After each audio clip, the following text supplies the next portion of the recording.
Hey everyone, welcome back to my channel. I'm Iram and I'm still new to clay art. I was trying to make a cute little bear, but you know what? I messed it up. I made his belly really big and now I have to fix it.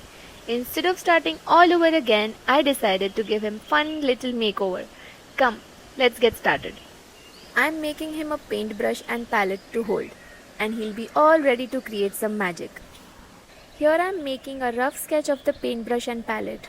It's not detailed, just enough to help me figure out the shape before I begin sculpting.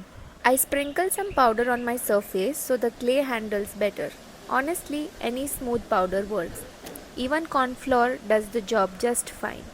It just keeps the clay from sticking too much.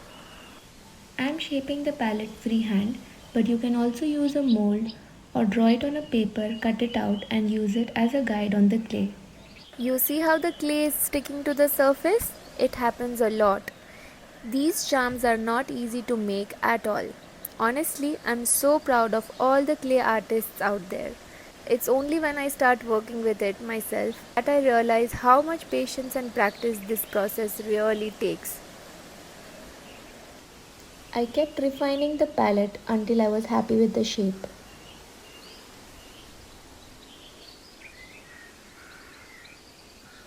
Here I'm just checking the size of the palette if it fits well.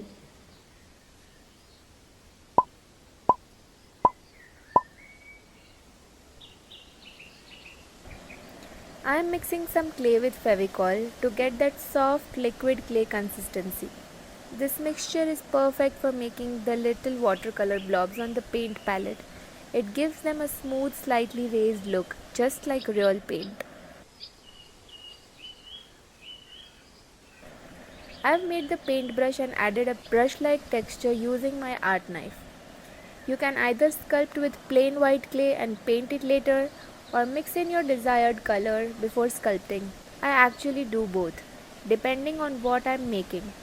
I feel like something is still missing, so I think I'll make a little cap for the bear, a small detail to complete the whole look. Always knead your clay before sculpting.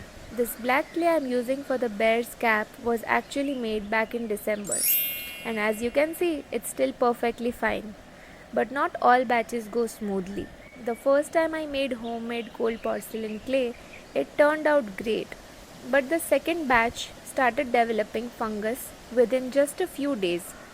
So it really depends on how well you store it and the ingredients you use.